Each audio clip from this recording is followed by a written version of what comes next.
you do not need to track calories to lose weight. In this video, I'm covering the 2 principles of weight loss that the diet industry doesn't talk about. Which of these sounds like you? I eat because it's mealtime. I eat because I'm bored. I eat because it's there. I eat because I'm stressed. I eat out of emotion like sadness, happy, anger. I eat to celebrate. I eat to please others. I eat because it looks good or smells good. Tracking calories can be effective for many people, but it doesn't solve the underlying issue. We're programmed to eat for reasons other than hunger. Tracking calories teaches you how to not understand your hunger. Most people eat on autopilot out of habit, not out of hunger. I sure did. When the donuts at work landed in front of me, I'd think, those look good, so I'd eat it. Or I'd think I shouldn't because I'm trying to lose weight, which is a crappy thought. I never asked myself if I was actually hungry. Now when the donut gets passed to me, I ask myself, Joanna, are you hungry? If the answer is yes, the next question is, would you like to eat the donut? And if it's a no, then I move on. Asking yourself if you're hungry puts you in charge of the decision instead of the food being in charge. Of course, there are times when I want to eat the donut because it looks good. That's why I was overweight. I gave into those times more than I didn't. I wasn't honoring my body by honoring my hunger. When I tracked calories, that donut equaled half my daily intake. I'd eliminate good, nourishing food in order to stick to a calorie goal. If you've been dieting most of your life or you're overweight, you might not even know what true hunger feels like.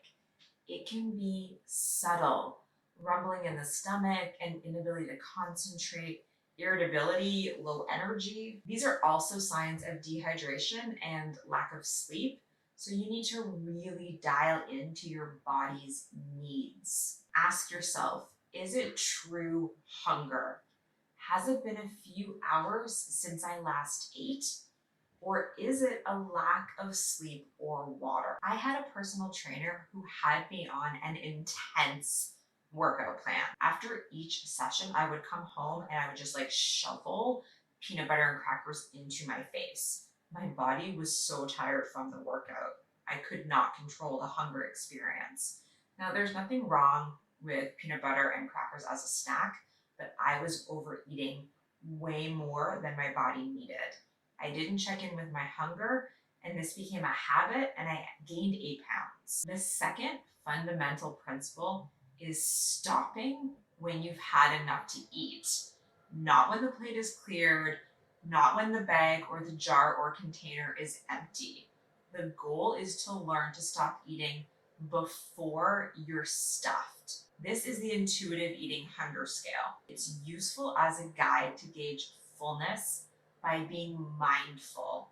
Pay attention to your body. Before using this concept, I would normally eat dinner at an 8, and now I'm generally at a 6. I don't know the calorie difference between eating at an 8 and a 6, but for me, it's about 1 taco. I find dinner is the meal when I need to practice asking if I've had enough to eat.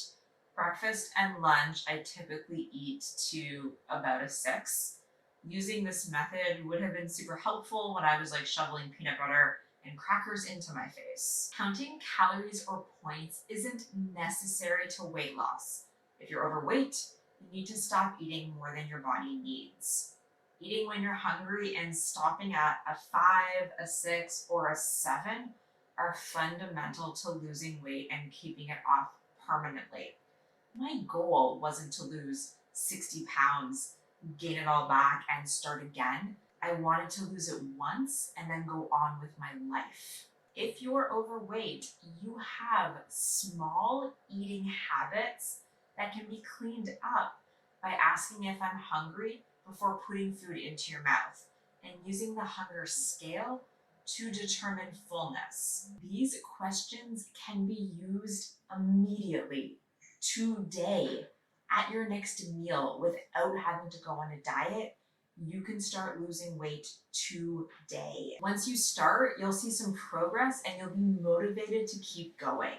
This develops confidence. And because you can eat whatever you want, you'll start releasing the diet mindset that's been programmed. As your body gets smaller, what it takes to be enough will change. By default of being 5 foot nothing and 120 pounds, I'm not able to eat what I did at 180 pounds. That's the way sustaining weight loss works. As a petite, I will admit I am envious of taller people. By default of being taller and larger, they get to eat more than I can. But I love feeling good in my body, being healthy, knowing that my clothes are gonna fit.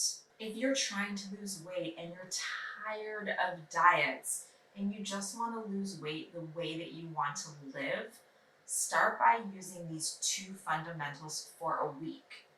Am I hungry? Have I had enough to eat? Each day, I want you to journal about the experience. Use these journal prompts. When I asked, am I hungry? What did I notice? Did anything about my eating change as a result of the question? When I asked, have I had enough to eat?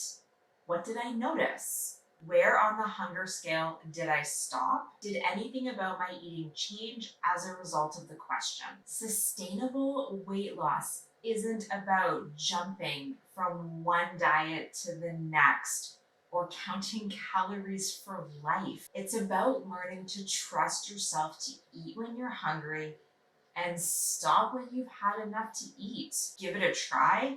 Let me know in the comments how it goes. I lost 60 pounds and this is how I keep it off. I want the same for you. Happy journaling and I will see you next week.